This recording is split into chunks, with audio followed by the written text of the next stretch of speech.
Can you just share with us the research around believing in your capacity to improve your life or the life of somebody else?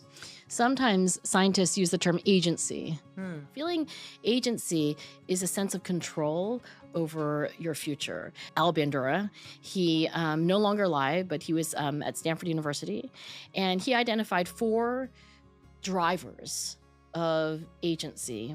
When you look at what he was talking about, like if you look at the questionnaire that Al Bandura used, I can do this if I try. Right? Hmm. That sense of agency. I can do this if I try. Four drivers of it. One of the drivers of agency is being in a physiological state of wellness. You can't have agency when you're exhausted. You It's can't true. have agency when you're sick. So one thing is take care of your body so that you can have that sense of energy and agency. Second was what he called verbal persuasion, but I always think like pep talks, right? You're kind of down, you're thinking like, oh, I don't think I can do this.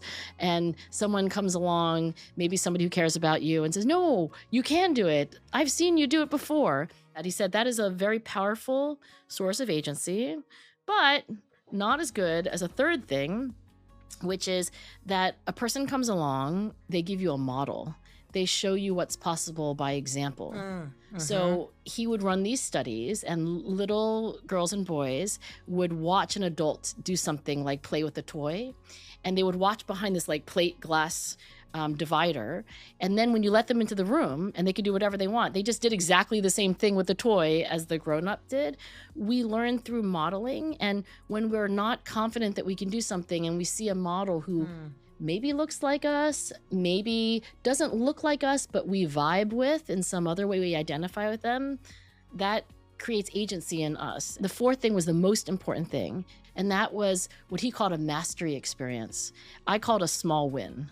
You want someone to have agency, they need a small win. Every Olympic coach knows this. You have an athlete that loses a race and then another race, and all of a sudden they're in a rut. You know what they need? They need a small win. They need it in some way. Like they are trying to do something in practice and they did it in practice. They tried to adjust their elbow by a little, they did it. So I think that when we find a person in our lives, maybe ourselves, where there's a real lack of hope, to me, the most important thing is to find something that can be that little victory that gives you hard evidence that you can do something if you try. Believing in yourself is so important and it's key to you changing your life completely. You have to believe in yourself every day, and you should believe in yourself just as much as you believe that you're going to wake up tomorrow. Because we all believe that, that's how we live. That's how much faith we have that, oh, we're going to wake up, we're going to be able to do this, we're going to be able to do that. We even make plans ahead of time. We book holidays. We make plans for our birthday next year, this year. Do you know what I mean? So the same way you have the belief that you're going to wake up tomorrow, believe in yourself. Because life is too short and it's like, all you have is you. I also feel like different circumstances allow us to become like comfortable, like complacent. Say like you was raised with, say like you have a support system currently. You might get comfortable sometimes and just feel laid back, like, oh, I've got everything I need, I've got everybody that I need around me. But really and truly, you have yourself. And this is what it means to be an adult, like to recognize these things and understand all I have is me. I am the only person that can change my life and make my life better. And I can only improve me. Do you know what I mean? No matter who I have around me, no matter what help I have, the people, your support system and the help that you may get is never a guarantee. Some people, they don't have help at all. I understand that. But I'm just speaking from the perspective of it being so easy to be able to get comfortable in current circumstances, whether it's because you're comfortable where you are or because of who you have around you. Also, when people are raised with, when we're younger, example, we have parents and carers, people who safeguard us, people who look out for us. I also understand that not everybody had a great upbringing, but when you have that sort of lifestyle, it's also easy to get comfortable and feel like, oh, I've got, a great family. That's all I need. All I need is this. But really, all you have is yourself. in the grand scheme of things. All you have is you. So I feel like it's very important to understand that and to just keep pushing yourself forward, being consistent with whatever it is that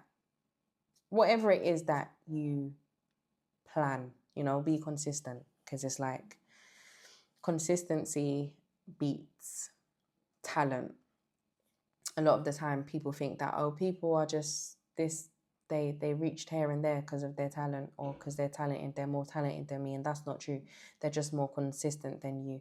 And we always see the word consistency, but what does it actually mean to be consistent?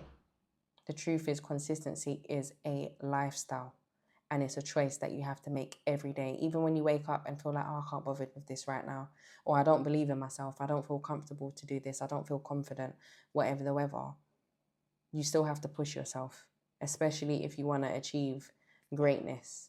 But yeah, what do you guys think about this? How have you guys been so far throughout the year? Have you been being consistent? Have you been believing in yourself? Have you changed your life from last year? Are you having more fruitful conversations? Are you being more intentional? Let me know your thoughts, guys. But this was a quick video. Please subscribe, like, and share. I hope you liked the video. Bye. You build confidence by keeping the promises that you make to yourself. When you set goals, when you tell yourself you're going to do something, say you want to lose 20 pounds. So you start dieting, you work out, and then you lose those 20 pounds. Now you feel confident, you look good, you've accomplished the goal, you kept the promise that you made to yourself. That builds confidence. When you set standards for yourself and you stand on them, you don't let nobody allow you to lower your standards. You become confident. So if you want to build more confidence, keep the promises that you make to yourself. Confidence begins within.